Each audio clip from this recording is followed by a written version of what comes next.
motoneige.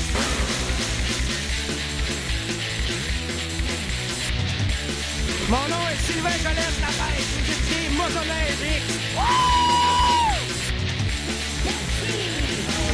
Motoneige X! Yeah!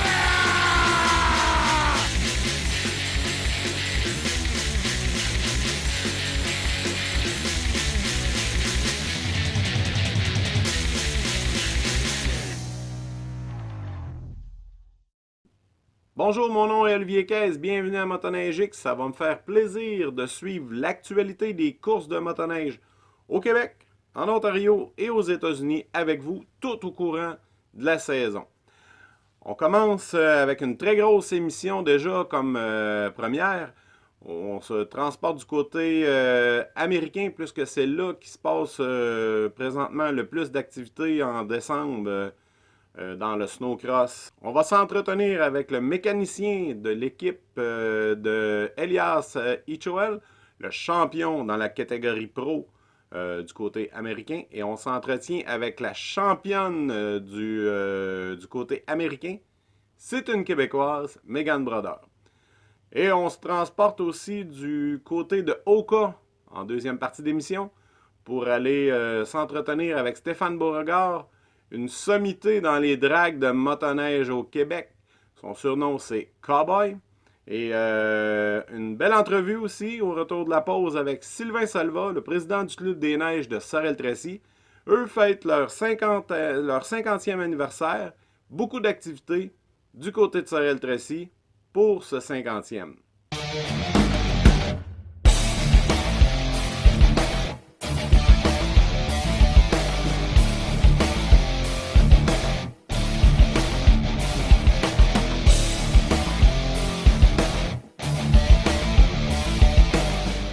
En compagnie de Sylvain Salva, président du Club des Neiges de Sorel-Tracy. Bonjour Sylvain, ça va bien? Bonjour tout le monde. Bienvenue à Motoneige X. Juste pour vous mettre en situation dans les dates historiques de la chose un peu aujourd'hui pour l'émission. En 1959, Joseph Armand inventait la première motoneige. Exactement. Il l'a commercialisée en 62. Puis question quiz pour nos auditeurs un petit peu pour jouer avec les faits historiques aujourd'hui de l'émission. En 1962, il a inventé la motoneige avec quel type de moteur dedans? À la fin de l'émission, je vous donne la réponse. On revient à notre sujet du jour. Sylvain, en 1968, trois Sorellois se lèvent un beau matin et ils décident de former un ensemble de trails dans la région. Écoute, comme on a parlé au 50e anniversaire du Club des Neiges, là, je voulais juste corriger parce que j'ai pas 50 ans. C'est le Club des Neiges qu'on a fêté le 50e anniversaire le 17 novembre dernier. Monsieur Florian Salva, propriétaire de Marina Tracy Sport. Oui. Monsieur Georges Boulet de Sorel-Tracy. Puis Monsieur Romuald Cloutier qui est décédé aujourd'hui. Une gang de chums ont décidé de créer des sentiers de motoneige pour aller desservir les petits relais là, pour aller prendre une petite bière dans les années 68 à peu près. Dans un rayon assez proche de Sorel, là, je pense. Ben exactement, les grattes n'existaient pas, les sentiers n'existaient pas. Ils ont parti avec le scie, puis ils ont sûrement à couper des branches d'arbres, puis se faire un tracé, puis essai-erreur. Mais après avoir parlé avec eux autres, je peux te confirmer une chose. En 69, déjà, ils ont officiellement incorporé le Club des Neiges et créé le logo. Puis, ils ont mentionné à plusieurs reprises qu'un jour, les sentiers de motoneige, ça interconnectait à la grandeur de la province. On est le troisième club à avoir créé des sentiers locaux. Puis après ça, la fédération a été créée quelques années plus tard. Est-ce que je ne veux pas te piéger à travers ça dans l'entrevue, mais est-ce que à l'époque, quand ils ont fondé, est-ce que c'était seulement le club qui était fondé en 1968 ou la fédération avait déjà sanctionné un réseau de 3 clubs? Non, exactement. C'était tous des indépendants qui roulaient. Un exemple là, pour les gens de la région, Sorel-Tracy, la première randonnée, elle allait virer au champ de tir dans le rang nord. Là. Là, Ok. c'était tout petit, mais les motoneiges du temps, ils allaient virer là, ils revenaient dans l'après-midi. OK. Ils allaient déjeuner là. Nous, on va déjeuner à Victoriaville à cette heure. Là, ça a beaucoup changé. Puis la fédération, je crois qu'ils ont fêté le 30e anniversaire, mais je prends pas ça pour de l'argent. Là, je suis pas mal sûr qu'on est pas loin du 30. Fait que si on revient du fait de la beauté de la chose, c'est que M. Salva, Boulet et Cloutier ont été vraiment un des membres, un des clubs fondateurs de la fédération. Exactement, un des premiers clubs là, qui a créé des beaux sentiers aussi. Là, pas juste de faire une trail pour aller à la cabane à sucre. Là, qui ont créé C'était pas une carte de membre. C'était un écusson brodé sur leur manteau qu'il y avait. Fait que, c'est toujours le même logo, je pense, aujourd'hui. Exactement, on n'a jamais voulu changer le logo. Avec les airs du temps, on a un petit peu amélioré la couleur parce que dans le temps, la sérigraphie puis l'infographie n'est pas comme aujourd'hui. Mais non, on a tenu à garder ce logo-là. Tout nouvellement encore, on a décidé, on a voté de le garder. Là. OK. Puis au niveau des trails dans le temps, là, ces personnes-là étaient encore vivantes et étaient présentes au gala, sauf M. Cloutier. Ils ont dû reparler un peu de ça. Comment ça se passait un peu à l'étape? Comment ils faisaient pour surfacer ou ouvrir les sentiers? La vérité, c'est qu'il n'y avait pas de surfaceur. C'était tous des motoneiges avec un genre de traîneau. Je sais que je ne vais pas me tromper, peut-être qu'il y a eu confirmé, mais en 70, ils ont acheté un B12. Une espèce de grosse chenillette avec des skis en avant. En forme d'autobus avec des vitrails ronds. Là, ils ont créé ça, c'était large, ça pouvait taper, puis il pouvait traîner des outils, il pouvait traîner des objets pour couper, puis se faire un tracé. Là. Puis d'année en année, mais là, les petites grattes en acier, puis après ça, la fédération a embarqué, puis là, les surfaceurs ils ont été accessibles à l'achat. Parce qu'en 68, ça existait un surfaceur, les monts de ski existaient. Mais pour un groupe de 25 gars de Sorel, acheter un surfaceur... Là, les moyens, il n'était pas là. Il n'y avait pas de carte de membre à... Je sais pas combien c'est rendu une carte de membre dans un club, là, mais on paye pour ça, puis ça en vaut vraiment la peine. Là. Ben exactement. Aujourd'hui, moi, en tant que président, puis je vais au congrès, puis je vais aux assemblées régionales beaucoup, là, je me tiens au courant. Une carte de membre est 325 $, mais ça comprend une assurance de 500 000 $ pour 40 $. Ça comprend 33 000 km de sentiers interconnectés au Québec. Ça inclut 90 000 membres, mais plus de 25 000 bénévoles. On est la plus grande organisation en but non lucratif du monde entier.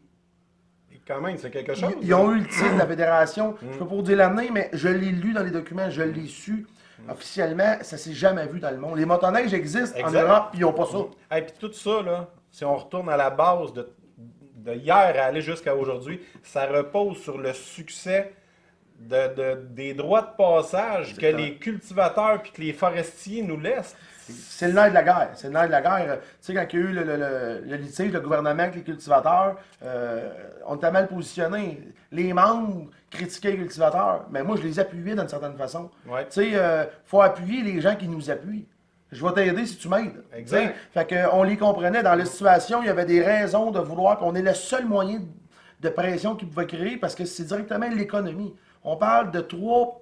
Tout le monde mange à partir de l'os que j'appelle la motoneige. C'est 3,5 milliards de retombées économiques dans la province de Québec.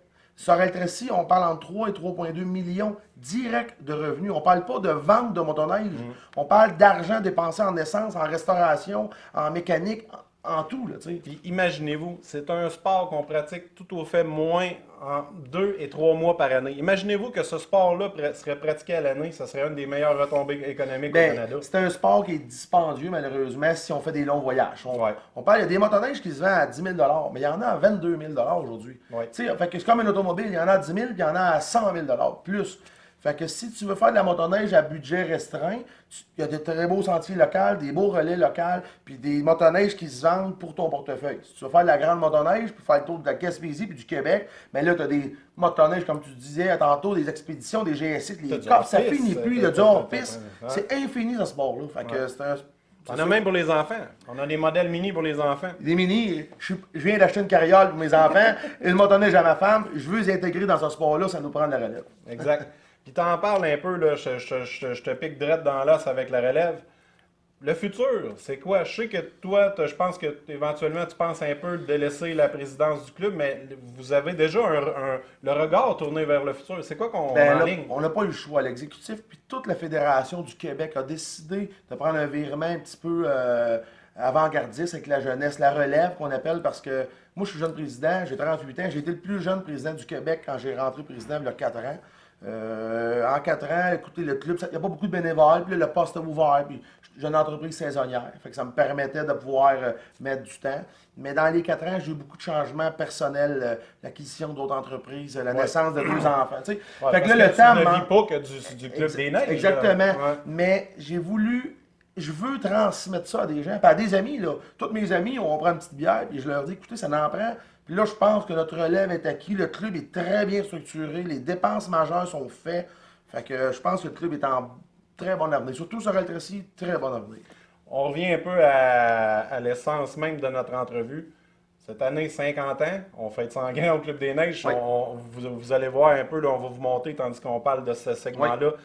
Un beau party qu'ils ont organisé avec des bands et tout. Mais il y a d'autres activités que vous allez faire au courant de l'année. Parle-nous un peu de ça. Puis invite les gens, profite de notre média pour le faire. Il faut profiter de votre tribune parce qu'on n'a pas beaucoup de visibilité. Souvent, on est des clubs dans l'ombre, des bénévoles dans l'ombre. On a commencé avec le gala du 50e. Puis, juste question de leur confirmer, c'est que le but de cet événement-là, c'était de mettre un visage et de mettre des images aux 50 ans qui nous ont emmenés aujourd'hui. À des gens qui, ça fait 30 ans qui sont... Monsieur André Bellil, là, il a 33 ans de présidence. Oui, tout le monde le connaît. C'est un homme qui est connu, c'est un homme qui a fait sa part. Il y avait un commerce, il sortait les chars de son garage pour rentrer une machine dans la nuit. Il n'y a personne aujourd'hui qui va faire ça. Là. Non. Il n'y en a pas. On voulait mettre un hommage à ces gens-là, aux fondateurs, mais à tous ceux qui participent. Les Verville aussi, dans le coin, là, ils en ont fait, eux autres. Là, Je peux tout nommer des familles, tout le monde a participé, les Goulets, les Salva, les Verville. Nommez-en, j'en oublie. On va virer à Baie-du-Feuille. Un exemple, M. Marion Dupuis, ça fait 30 ans, je pense, qu'il pose des piquets, qu'il coupe la glace, il paye ses employés pour aller nous aider quand on est mal pris. Il n'y en a pas de gars, il n'y en a pas qui font ça. Si on parle après ça, mettons début janvier, février, là, on s'enligne vers quoi? Là? Exactement. Là, en janvier, on a un projet en janvier. On a commencé à discuter avec la ville. Puis elle est très ouverte, la ville, là, on apprécie beaucoup. C'est qu'on aimerait se faire une porte ouverte sur le centre-ville. Okay. Là, on a des opportunités, soit dans le coin du Fougas Cactus, la ruelle du marché, rendre l'accès là, ou le Carré Royal, faire un rassemblement avec des barils de feu puis un déjeuner de bine.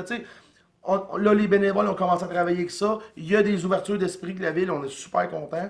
Puis le 23 février, ça s'est fait dans le passé, dans le temps de nos parents. Ça s'appelle la randonnée du président. Maintenant, on appelle ça le rallye du 50e. OK. C'est qu'à chaque année, moi, je l'organise. On fait le tour des relais locaux parce qu'on va encourager nos commerces. Mais là, cette année, exceptionnellement... Ça permet aux membres aussi de visiter certains endroits. Là. Exactement. Là, cette année, on a fait un petit peu de changement. On va coucher à l'extérieur. Fait qu'on on déjeune tout au Continental. À 7h à 8h le matin. On prend tout le traversier.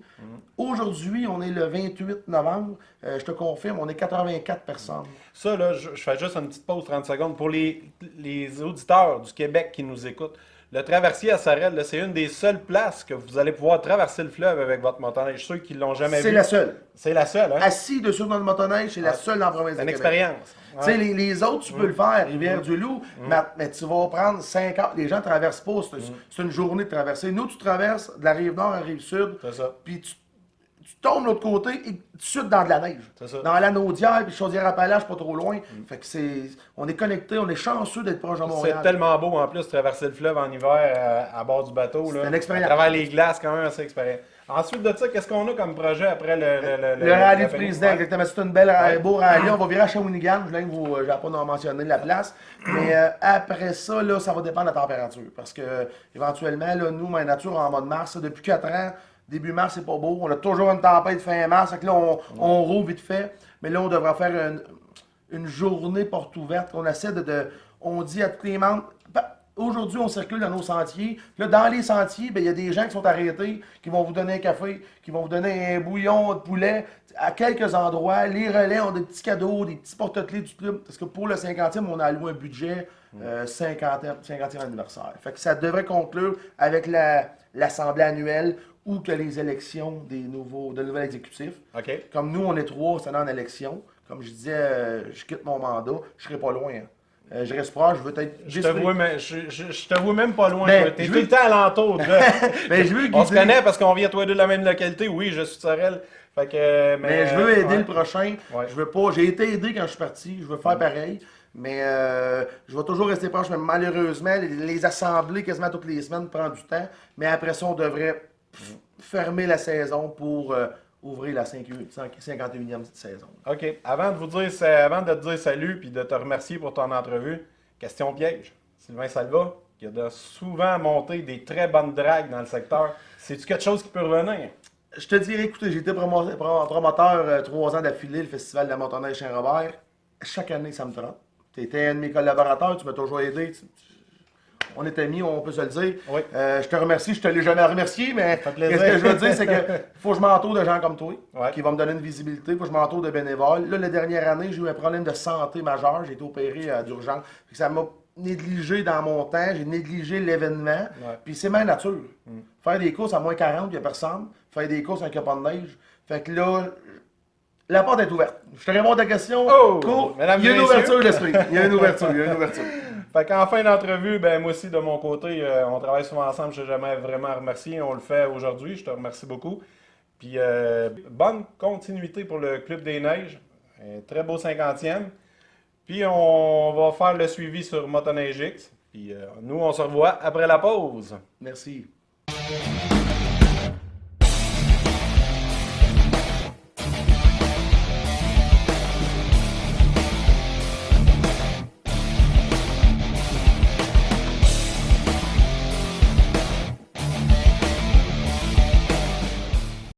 Bon, on est de retour. Là, on va faire le tour de l'actualité des courses de motoneige au Québec. On commence par la discipline du snowcross.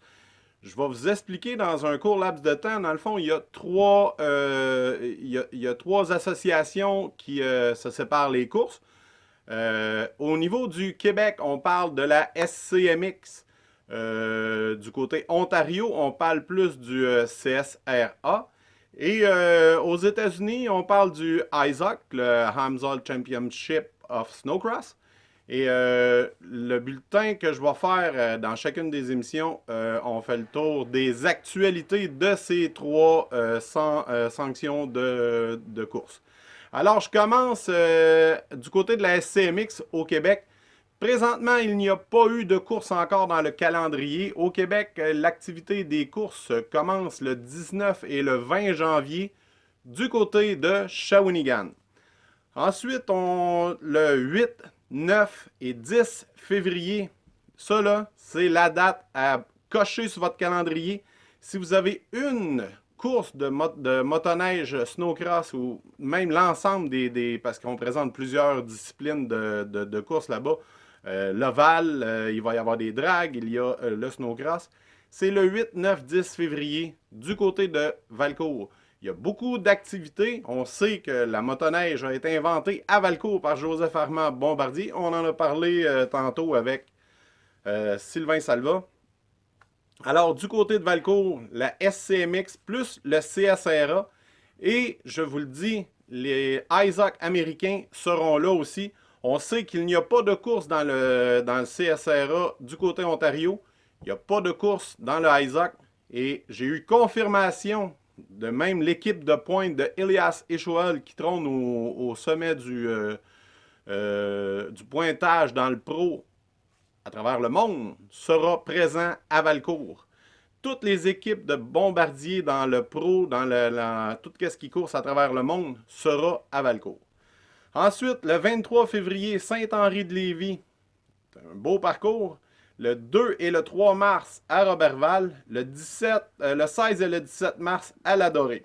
Il y a autres courses sur le calendrier qui ne figurent pas encore. Pourquoi qu'ils ne sont pas sur notre annonce de téléweb dans l'horaire du championnat? Pour la simple bonne raison qu'elles ne sont pas encore confirmées et je ne veux pas induire les gens en erreur. Ensuite, on s'en va dans la SCRA, du côté Ontario. Eux commencent leur calendrier de course le 12, le 13 janvier à Sault-Sainte-Marie en Ontario. Ensuite, la deuxième manche, 26-27 janvier, le Royal Distributing Cup à Innsfield en Ontario. 8-10 février, vous voyez là, on se transporte du côté de Valcourt. Il y a beaucoup d'événements aussi là, en février et en mars.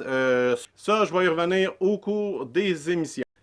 Et maintenant, dans la catégorie Pro Woman du côté du championnat américain ISOC, Megan Brodeur, une Québécoise qui trône au sommet du pointage dans le moment.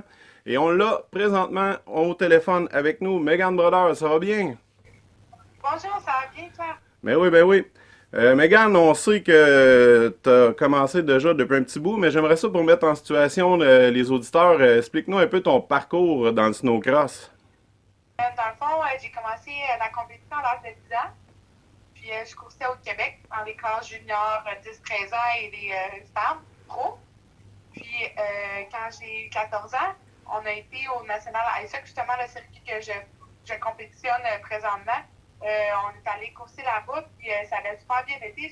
Ma première course que j'ai fait là-bas, j'ai terminé deuxième. Depuis ce temps-là, on a décidé de faire le circuit au complet. Donc, depuis maintenant, c'est ma 5e année, dans le fond, que je suis au National américain dans la classe Pro Women. OK. Et puis là, présentement, tu es rendu à 18, 19 ans? Là, j'ai 18 ans. Tu as 18 ans, OK. Et puis, est-ce que tu as ta propre équipe ou bien non, tu fais partie d'une équipe américaine? Non, moi, je fais partie justement d'une équipe américaine. L'équipe s'appelle Anderson Racing. Puis, dans l'équipe, il y a 2 frères, Corbin et Cameron, qui eux courent dans les Pro Light.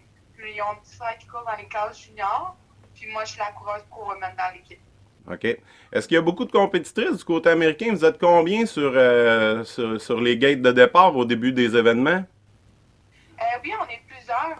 Je te dirais là, en moyenne une quinzaine. Des fois, ça va arriver qu'on va être une vingtaine.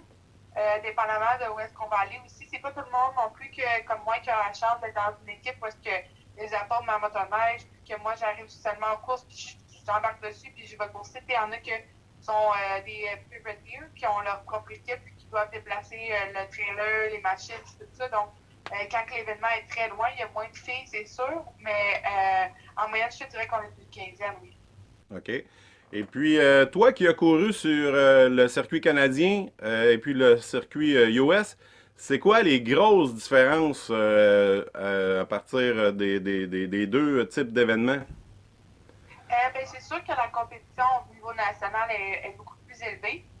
Il y a beaucoup plus de gens qui vont y aller pour... c'est les meilleurs, dans le fond, qui vont se mesurer là-bas. Comme là, tu sais, moi, dans ma classe, là, j'ai des filles qui viennent de la Suède, il y en a qui viennent des États-Unis, et moi, je viens du Canada. Tu sais, il y en a des 4 coins du pays. Puis, c'est sûr que c'est un peu plus professionnel. Tu sais, c'est filmé, on passe à la télévision, des grosses commandites sont là-bas, puis tout ça, là. OK. Puis, étant donné que tu cours du côté US et puis que tu habites du côté Canada, durant la saison de snowcross, est-ce que tu reviens au Québec ou tu habites là-bas? Donc, moi, je reviens à chaque fin de semaine de course. Dans le fond, d'habitude, on prend l'avion le mercredi, puis on revient le dimanche. Parce que, ben, moi, j'ai pas besoin de rester là-bas parce que j'ai ma piste ici, donc je pratique à la maison.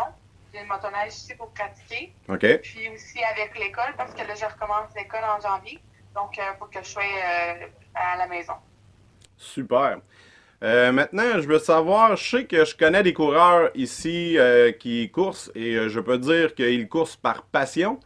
Mais rendu à ton niveau, est-ce qu'on réussit à sortir une petite paye au moins de ça ou est-ce que c'est payant courir en snowcross? Ben, c'est un petit peu comme je pourrais dire mon travail. OK. Mais c'est pas une carrière que tu peux faire super longtemps là, parce que c'est beaucoup demandant physiquement aussi. Là, puis, c'est rare que tu vas voir des coureurs plus que 35-40 ans qui vont encore faire de la compétition. Là. OK. Rendu à ton niveau aussi, j'imagine, là, je sais que tu viens de me parler que tu as une piste chez toi, mais tu dois être quand même assez suivi sévèrement sur ton alimentation et tes conditions physiques, tes entraînements physiques. Oui, c'est sûr, quand tu es rendu au niveau national, ben là, c'est faut que tu mets tous les efforts toutes les chances de ton côté, comme on dit. Donc, l'entraînement au gym, pratiquer la semaine sur la piste, puis aussi essayer de bien manger. Quand tu donnes du bon gaz à ton système compté, à ton sled, ça va mieux, hein? Ah oui, c'est la base, je pense, de tous les sports, la bonne condition physique et l'alimentation. En terminant, j'aimerais ça savoir, je sais qu'autrefois, on a vu les jumelles, tu as des sœurs jumelles, je pense, et puis elles compétitionnaient. Est-ce qu'elles compétitionnent toujours, eux, dans le snowcross? Non, mes petits sœurs, ils ont coursé quand ils étaient en 120. Ils ont fait quelques petites courses, mais ça fait quelques années, là, ils ont jamais vraiment fait de course de snowcross. Il y en a une qui fait des compétitions de motocross, OK. l'autre qui fait du cheval. OK. Puis, mais c'est vraiment moi l'hiver là, qui est dans le sport. Puis justement, j'ai une de mes soeurs qui a commencé à faire du snowbike. Ah, intéressant. Ouais. Ton père, on sait qu'il a compétitionné quand même assez fort, lui-ci, dans le snowcross. Lui, qu'est-ce qui se passe avec Monsieur Pat Brodeur? Ben lui, il est comme à sa retraite du snowcross. OK. Il commence à avoir mal au dos aussi là, avec tout ça. Puis, il met tout son temps aussi sur moi, plus de temps sur moi quand on est au cours. avant, il coursait, puis je coursais, c'était plus compliqué, c'était plus stressant, puis ça mettait plus de pression. Donc maintenant, il s'occupe de moi. Puis là, justement, lui aussi, là, il a commencé à faire du snowbike cette année, là, puis il aime bien ça. Une famille de moteurs. Ouais. OK. Je sais qu'on a prochainement, on s'en va du côté de Valcourt avec la SCMX. Le 8-10 février. Je sais que j'ai remarqué en vérifiant les calendriers américains, il n'y a pas d'événement du côté US ce week-end-là. Ben, évidemment, je vais être là. C'est sûr, dans le fond, c'est représenté Skidoo là-bas, là. C'est la maison Skidoo. Puis oui, je vais être présente. OK. En compétition ou juste en promotion? Non, je vais courser. Ah, ben super. Écoute, c'est très intéressant. Je te remercie de nous avoir accordé une entrevue et je te souhaite une très belle saison. Continue le beau travail que tu fais. Tu fais rêver certains Québécois et on prouve aussi que le calibre des coureurs québécois s'impose très bien à l'extérieur du pays. Et on continue tout le temps dans le snowcross américain. On parle du côté pro. On a un Québécois qui est classé dans le top 5. On parle de Tim Tremblay, le numéro 11, avec 162 points. Et on a un autre Québécois. Lui, il n'est pas pilote, il est mécanicien. Il s'occupe de nul autre que Elias Ishoel, le Norvégien qui trône au sommet du classement avec 204 points. Ça fait plaisir de recevoir à l'émission Jesse Cournoyer. Jesse, bonjour. Bonjour. Jesse, on sait que tu as fait tes débuts pas hier, mais avant-hier dans la SCMX. Tu étais avec Poirier. Conte-moi un peu ton cheminement pour te rendre à l'équipe de pointe. Où est-ce que tu es rendu en tant que mécanicien? Dans le fond, moi, j'ai commencé avec Danny Poirier. Il m'a invité à aller passer une saison avec lui aux États-Unis. OK. Puis, dans le fond, après une saison, PRP m'a appelé. Puis, je me suis fait inviter pour travailler avec Boss Racing. Puis, depuis ce temps-là, je continue de travailler avec eux. OK. Puis, j'imagine que tu aimes l'expérience. Ça doit être quelque chose d'assez exceptionnel d'être au sein de cette écurie-là. Ouais, dans le fond, c'est comme un rêve. Là. Dans le fond, c'est qu'on fait de la mécanique, on va pratiquer. C'est ça tous les jours. C'est un rêve de mécanicien de course. Puis d'autant plus que c'est plus qu'un poste à temps plein. Je pense que tu habites aux États-Unis. Là, tu es revenu pour les fêtes, mais je pense que comment ça fonctionne là-bas? T'es hébergé ou? Ouais, dans le fond, on habite proche de Minneapolis. On a une maison, on habite tout ensemble. Puis ce qu'on fait, c'est on part tout ensemble, on travaille, puis on va aux courses. OK. Puis comment ça se passe avec Elias? Je sais qu'il est plus jeune que toi, mais comment ça se passe? Les relations, c'est funny ou c'est vraiment travail? Je te dirais que quand c'est les courses, c'est les courses. Mais sinon, on a quand même c'est un semblable de même âge. Fait que on a du fun, on a la même mentalité, on pourrait dire. C'est intéressant. Toi qui as fait les deux côtés de la clôture, la grosse différence entre c'est quoi qui démarque le Canada, la SCMX, puis le Highzock? Parle-nous là, de la grosse différence. Dans le fond, aux États-Unis, c'est les meilleurs au monde. Fait que on est dans la grosse classe. Puis c'est sûr, c'est plus spectaculaire comme circuit. Les pistes sont différentes. Il y a une grosse ambiance, il y a beaucoup de spectateurs. C'est vraiment un gros spectacle. C'est des vedettes là-bas, là, les pilotes. Là. C'est partout au monde. Fait que, il y a du monde de l'Europe, comme moi, je viens d'Europe, les Américains, les Canadiens. C'est la gomme, c'est les meilleurs au monde.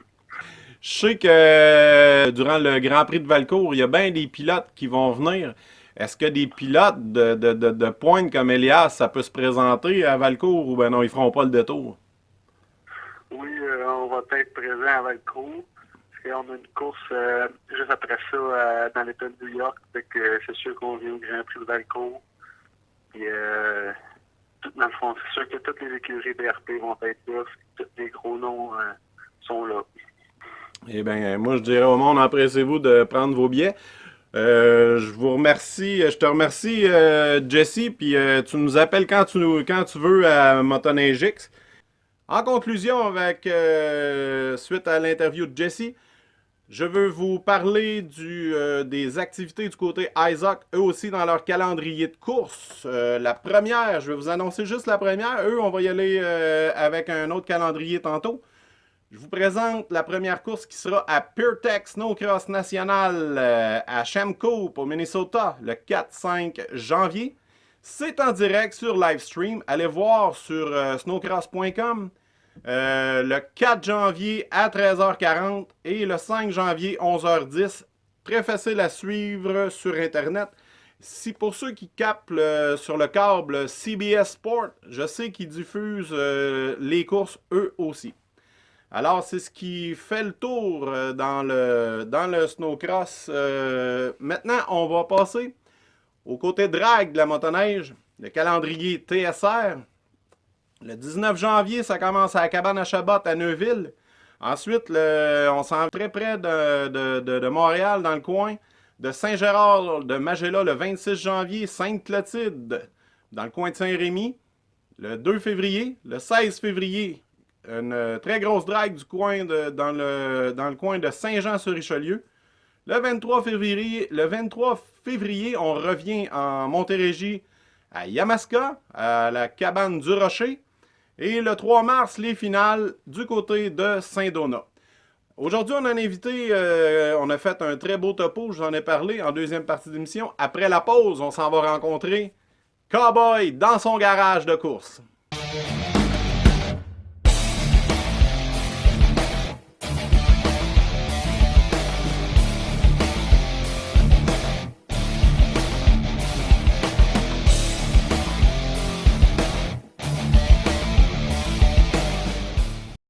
Et voilà, on vous l'avait promis, bienvenue à Motoneigique. Je suis en compagnie de Stéphane Beauregard, Cowboy. Pour ceux qui ne connaissent pas, dans le milieu des dragues au Québec, c'est l'homme à battre.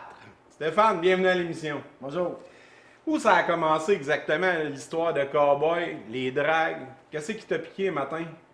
On s'est fait piquer en 2009 avec la nouvelle motoneige que Bombardier sortait pour la saison 2009, un 1200 4 temps. C'est là qu'est venu La passion, Ouais, hein? de mettre un turbo là-dedans. Moi, je suis un passionné de turbo, fait qu'il faut mettre des turbos dans un peu n'importe quoi. Fait que si je comprends bien, c'est plus le côté mécanique qui t'a fait entrer dans les compétitions de motoneige. Oui, c'est ça. Parce que tu voulais vraiment fitter le premier turbo dans la motoneige 4 temps. C'est ça qu'on voulait faire. On a fait ça pour un ami. Ça a commencé avec un projet d'ami. Ça finit comme des projets personnels. Ah ouais. Puis là, ça finit aussi que, juste pour à titre d'information, là, quand on a commencé à faire les recherches pour l'émission Motoneigique de cette année, on se disait, voulait faire de quoi avec les dragues. Puis à toutes les fois qu'on trouvait du contenu sur les dragues, le nom Cowboy était là. Fait que là, on a dit, c'est lui qu'il faut interviewer, puis c'est lui qu'il faut suivre cette année dans le milieu des dragues. Puis ce renom-là, dans le fond, il te colle aux fesses par rapport à tes résultats, j'imagine. Explique-nous un peu ton équipe, puis qu'est-ce qui fait que Cowboy, c'est un personnage mythique.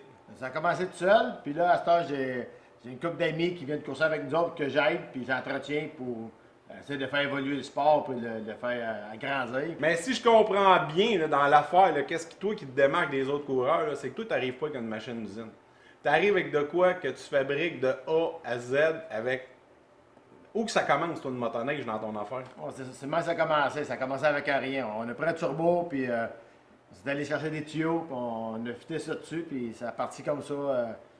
Après ça, la commission est venue tellement forte qu'il a fallu alléger les motoneiges, les faire aller plus vite. Fait que, on a sorti de la paire de dessin, on s'est dessiné des morceaux, puis on a fabriqué des Fait que toi, pièces. dans le fond, là, tu te commandes une pile de flat bar, tu te commandes de l'acier, tu pars à partir d'un moteur, puis tu fabriques la motoneige du circuit qui tire en avant. C'est ça. On est rendu là. On s'est fabriqué le motoneige à partir du matériel brut. On a plié, puis on a soudé, puis on s'est construit de là.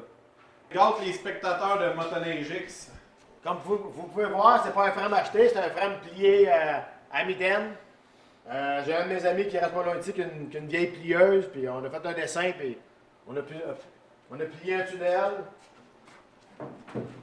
Cabine en fibre de verre que t'as fabriqué le moule. Puis que... Oui, on a fait ça à la maison aussi. On a pris un body d'origine, on a tout tapé, on a mis de l'aluminium pour faire les formes, puis on a fait du fil de verre direct par-dessus la cabine. Puis à partir de là, on s'est fait un moule, puis c'est le résultat. Résultat du moule. Très beau. Tout fait à mitaine, de l'huile de bras, comme qu'on dit. Bon, montre-nous ici. Ça, c'est le frame. On a parti avec deux plaques en T6, 316. On les a jumelés. On les a passés les deux en même temps pour être sûr que les shafts, tout en donnerait en même temps. Pour faire ça le plus simple possible en étant complexe. On a fait des renforts, des renforcés. On a mis des ferrantes d'aluminium, toutes driftées. Un peu comme un avion. On a donné du corps. On a fait des trous un peu partout. Les souris ont passé dedans. Le léger un peu. Puis c'est ça. Les skis, t'as fabriqué ça. Tous les skis faits à l'hiver, ouais. C'est tout été coupé à 6 sauteurs, puis fini à lime, puis au Dremel. Ça ressemble à un morceau CNC, mais non, c'est fait à mitaine. Les petites roulettes que t'as fait machine en teflon. Ouais, un de mes amis là, qui m'a coupé ça, c'est un CNC. C'est prototype un peu, c'est des roues de plastique, on peut voir ça se magane un petit peu, mais ils ont tout 100 runs de fait cet été. Ouais, Fait puis que, ça a fait de la job, là, tu sais. l'autre partie aussi du frame en fibre de verre. Ouais, le siège. Un guidon assez primitif, quasiment de boîte à savon. Ouais, bien carré, le minimum possible. Sauver du poids, puis... Il fait longtemps, oublié le le dessous du couvert. Ben oui, on le sait, le moteur n'est pas là, ma gang de champions. On est en maintenance parce que là, vous autres, vous regardez ça en ce beau 29 décembre, là, mais. Les nous courses autres, commencent bientôt. On est le 8, là. Ouais, On est le 8 décembre, un samedi, puis il fait moins 21, vous allez vous en rappeler. Ouais. Les Et courses voilà. commencent bientôt. Petit marchepied coupé. Ouais. Fait avec des restants de freine. Du recyclage en même temps. Ben, de l'eau. Une machine écologique. Ouais, écologique. Ça, on l'a roulé pour la première fois au Daytona l'année passée. C'est la première fois que je l'essayais. J'avais même pas essayé à nulle part. J'arrivais là, première run à la vie. Tard, on s'en va sur la ligne, tu sais. Ça a fait quoi au niveau résultat? Ben moi, j'ai laissé décoller le monde parce que je savais même pas si ce que lui n'était pas allé à la droite ou à gauche. Je voulais pas avoir d'accident, faire mal à personne. Puis on a bien fait parce que quand j'ai lâché le gaz au bout, le gaz est resté collé. Fait que panique, c'est pogné, là, tu sais, t'as pas roulé de l'hiver, là, pis j'ai pogné 138 000 à l'heure sur la première run, pas beaucoup de boost. Fait que quand on est revenu de ça là, on s'est mis des paramètres dans l'ordinateur de sécurité, on a mis un timer, puis on a coupé de timing, puis 2-3 affaires pour baisser le power pour au cas que ça arrive une deuxième fois. Puis avec le log qu'on a eu, mais là, on a changé nos targets de place pour mettre plus de power, parce que là, je savais que la machine allait à la droite. Puis, il y avait quelqu'un qui l'avait prédit, puis c'est arrivé. Les forgés étaient tellement hautes que la switch a fermé avec Alain. OK. Hein? Ça a fini là. Ça a fini à cause de là. T'es en train de me dire que quand t'as mis le gaz au fond, ça, Ouais. juste le petit poids du piton, il a fait baisser la Les switch. forgés ont fait fermer la switch. Ah, ben ouais. OK. Fait que ça a fini cet événement-là. 2 rampes, puis sur le trailer. Mais ça me dérangeait pas. Ça me dérangeait pas. La machine n'avait pas roulé. Mais là, je savais que la machine allait à la droite. Mais ça, j'étais resté sur mon appétit. Fait que ça a fini que c'est pour ça qu'on a mis ça asphalte pour être capable de la rouler. Puis apprendre la motoneige comme à Cava. Parce que là, la saison recommence. Puis je voulais pas recommencer avec zéro expérience. Ça, cet été, ça se fait au Québec, à Icare, puis... Tout l'été, ouais, tout en l'été. Abitibi. Puis ça fait une couple d'années que je voulais me pogner contre des Américains. Ils viennent courser une fois par année. Ça s'appelle Grand Bend en Ontario. C'est une traque d'asphalte. Puis ils font le circuit fait une course au Canada par année. Puis c'est là. Puis ça fait une couple d'années que je vais y aller. Je sais que j'ai assez de moteur pour les suivre, mais si tu es capable de tuner la machine pour l'asphalte, pour le faire, ça on ne sait pas. Fait on embarquait dans l'aventure. Le premier événement que j'ai fait de ma vie contre eux autres, ben, j'ai fini deuxième. Fait que ça a mal parti. J'ai eu bien de la misère le vendredi à m'ajuster. Le skidoo, il allait à droite par à gauche. Les ajustements, ça asphalte, c'est un autre monde que la neige. C'est bien touché. Fait que j'étais bien content. J'ai roulé 4,90. Assez vite pour être déjà dans 10 plus vite dans le livre des Américains. Vas-y. Fait que toi, dans le fond, t'es 8e dans le record de tous les temps. C'est ça, c'est ça. 8e overall des plus vite. Je pense que je suis 7e en mille à l'heure ou en temps, puis versus 8e dans l'autre. Vous l'avez regardé dans la liste, là, mais je devais dans la liste des 10 plus vite aux États-Unis dans ma première saison. Je suis bien content. J'ai roulé 4,90, 150 000 à l'heure. Mais j'ai rebattu mon temps à Napierville en jouant avec des ajustements et les clottes. J'ai descendu ça à 4,83. Ça te classerait combien dans le classement? J'ai pas regardé. J'ai pas regardé parce que cette année, il y en a qui ont monté dans l'anarchie, il y en a qui ont battu le record. Le record, il était je pense qu'il était à 4,56 le record. Puis là, ils l'ont descendu à 4,52. Fait que là, ça a retassé du monde. J'étais encore dans la game. Mais je pense que j'ai sauté une étape, mais je ne suis pas certain. Mais l'année prochaine, c'est 4-7 qu'on veut. Puis ton expérience en mécanique, tu tiens ça de où? De monter des moteurs comme ça? Puis, Ça a commencé, ça fait longtemps, ça a commencé. Les premiers bébelles que j'ai eu à moteur, ça a commencé dans les années 85. c'était quoi? Un swinger. J'ai acheté un petit swinger avec un 318, puis après ça, on a fité un 440. Puis après ça, on a modifié la suspension, modifié le moteur, puis ça finit par un char de course. OK. C'est comme ça a commencé, puis après ça, les années ont suivi, on a eu des enfants. Après ça, j'ai racheté un petit traction avant, un Shelby 87 traction avant. Puis je trouvais ça plate parce que ça faisait juste spinner, puis ça a fini qu'on l'a modifié traction arrière, puis ça a commencé comme ça. Ah On ben, commence à aller aux courses avec ça. spécial, pareil. Le gars part des chars, se ramasse en motoneige, puis tombe en tête d'affiche du championnat. Parle-moi un peu de ton équipe, d'où est-ce que les gars viennent, puis où est-ce qu'on s'en va avec tout ça. Là. C'est juste un rassemblement d'amis qui courent avec moi. Ça a commencé avec des amis qui voulaient faire partie des courses de drag indoor. Ils ont commencé avec des machines de trail. On les a modifiées, puis on les a emportées aux courses. Puis là, à tous les ans, mais ils en veulent un peu plus. Fait qu'on met un peu plus de pièces. Puis des amis alentour de ces amis-là, ils ont voulu aller aux courses eux autres aussi. Fait qu'ils ont suivi la cadence. OK, on prend une machine de trail, on met un turbo dedans, puis on fait des petites classes en premier, puis ils prennent la piqûre, puis on grossit tout le temps. Là, OK. là on est rendu quatre gars que je m'occupe dedans tout le temps dans ma gang à moi. Là. OK. Mais ils ont tout le projet à eux autres, puis j'essaie de les faire évoluer en performance, power de trou, puis ajustement de suspension, ajustement de moteur, puis on les suit. On travaille C'est tout une ambiance ensemble. d'aide, tout ça, là. C'est pas une équipe à personne, c'est moi qui les aide beaucoup, mais les autres ils m'aident aussi. T'sais. Présente petit père, c'est un des chums à Cowboy. Salut. Petit père, toi, t'as pogné ça solide, toi aussi, avec la piqûre avec Cowboy aux courses, hein? Ben oui, ben oui. Ben moi, regarde, je suis un privilégié, comme j'ai dit, d'être avec Stéphane. Puis je suis bien content de ça, tu sais. Puis quand même bien qu'il m'appelle petit père, on suit dans la gang pareil. Là. On fait les commissions, on fait tout pour lui, puis on est récompensé pour ça. Ben oui, puis en même temps, le fun que t'as aux courses, puis Ben oui. ta machine, Ah oui. hein? Ah oui, c'est... La machine à te faire, La ça machine roule à sur te faire, l'asphalte, ça ça roule roule sur la sur- neige. Ah oui. Hein? Ça roule ces deux. Quand vous voyez Cowboy, Pas loin. Tu paierais pas loin. petit père est pas loin. Allez, serrer la pince, lui avec, c'est un bon gars. Ah oui. Continue à Motonegix. Qu'est-ce que tu penses du monde des courses, de la manière que les courses sont présentées au Québec? Moi, je pense qu'il manque beaucoup de médias. Au Québec, la seule chose qu'on entend à la TV, c'est le hockey, le soccer, puis un peu de football. Tout ce qui se passe au Québec, les courses de motoneige, c'est sûr, sur l'ovale, sur l'eau, du snowcross, il manque une émission de TV pour s'occuper de tout, du petit monde qui fait que tout le monde travaille là-dedans. Les restaurants font de l'argent, tout le... L'information ne se passe pas dans le fond. C'est Non, ça y a qui pas est le problème d'information. qui, Oui. qui fait que les courses. C'est pour ça que c'est dur au la Québec. popularité n'est pas là. là. C'est ça, c'est dur au Québec à avoir des commanditaires puis de l'affiche parce qu'il n'y a pas de médias, il manque de médias. Pourtant, on sait que les Américains, quand ils viennent ici, ils checkent du coin de l'œil, puis tu réussis à y passer quand même assez facilement. C'est quoi le regard des Américains envers ton travail? Il y a déjà eu des courses Canada-América en drague sur la glace. Il y avait dans le temps d'embauche qui c'était populaire. Puis là, c'est comme revenu un peu une petite bataille là, que les Américains veulent se comparer à nous autres. Fait que là, ils sont venus à Matane, ça fait 2 ans qu'ils viennent à Matane. Les premières années, ils nous ont clenché, oui, mais on était à drette proche. On n'était pas comme ça, là, tu sais. Puis l'année passée, ça avait bien pas tourné pour nous autres avec la machine à Jérémy Beaulieu. Je pense que c'était venu 8 Américains.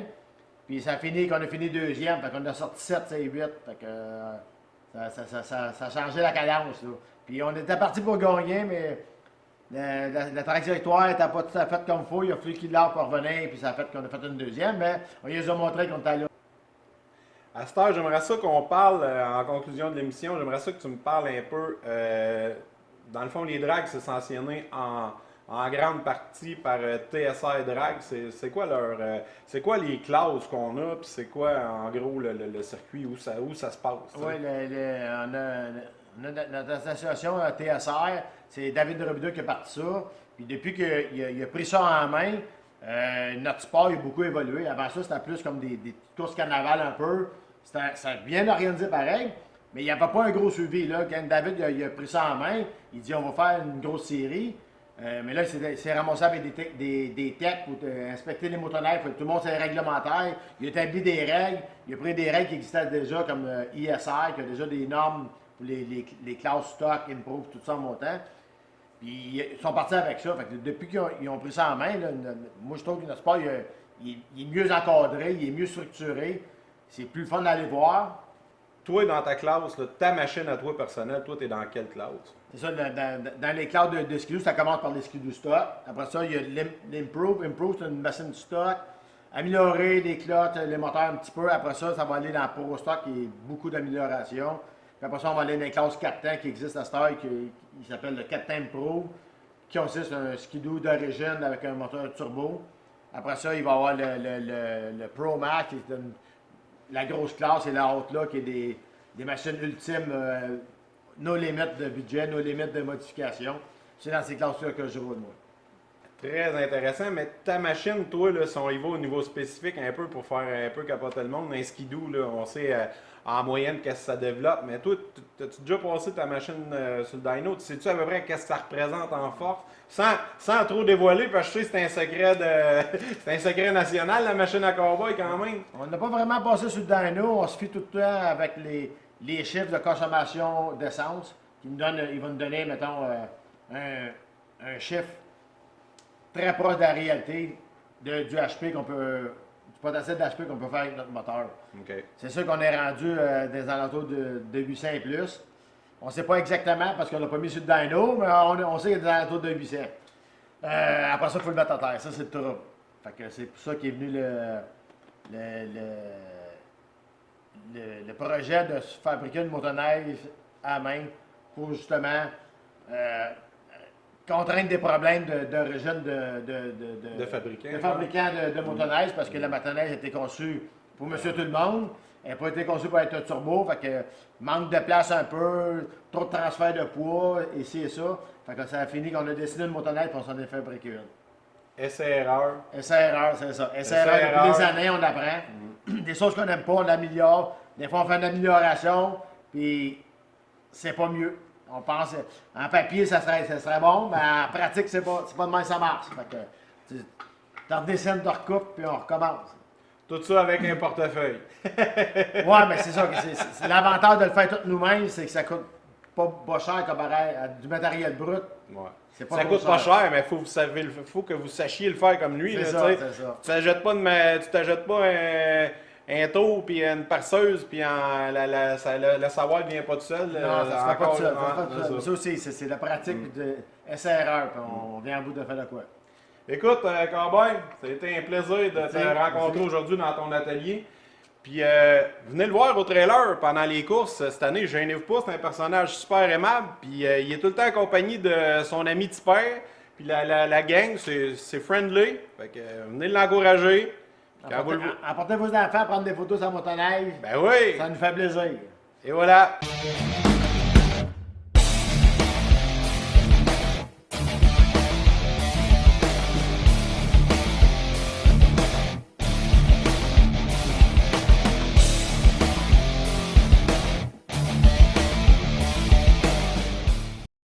Et voilà, c'est ce qui met fin à notre émission. J'espère que ça vous a plu. Écoutez, aujourd'hui, c'est une très grosse émission, mais on se devait de mettre la table dans Motoneige X pour bien comprendre qu'est-ce qui était pour se passer dans cette émission-là sur teleweb.tv.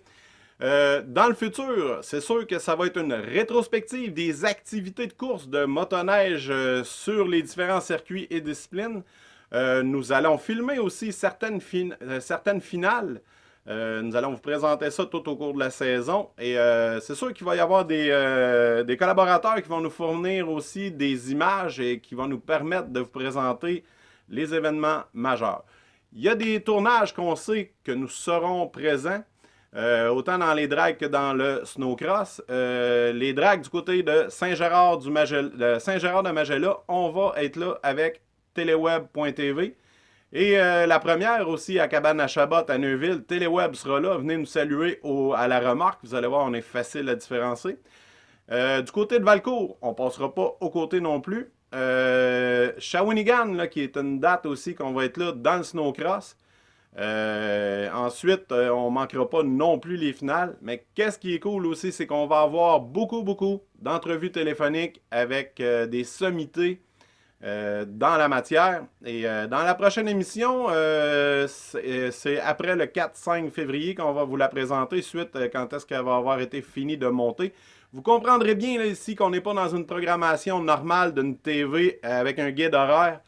Nous, c'est à partir du moment que l'information est prête. Vous savez qu'il y a des courses de la fin de semaine du 4-5 janvier.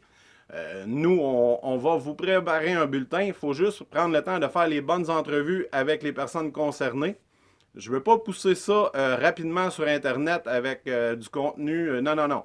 De la manière qu'on fonctionne, on fait ça tranquillement, bien fait, mais on va suivre l'information. L'idéal pour nous suivre, sur le site Internet www.teleweb.tv, il va y avoir des primeurs. Ne manquez pas les présentations d'émissions sur Facebook aussi. Abonnez-vous au teleweb.tv sur Facebook. Et le contenu aussi, pour ceux qui préfèrent nous suivre sur YouTube, c'est Teleweb dans un seul mot, pas d'accent. Abonnez-vous à notre chaîne et soyez au courant des primeurs. Et s'il vous plaît, la meilleure affaire que vous pouvez faire pour nous aider, si vous aimez l'émission, partagez-la s'il vous plaît sur Facebook. Abonnez-vous à la chaîne de teleweb.tv. Bonne année. Et puis, nous, on se revoit dans le coin du 4-5 janvier, suite aux premiers événements de course que nous aurons eu, 4-5 janvier. Merci, bye, à la prochaine sur Motoneige X. Oh yeah, vous écoutez Motoneige X.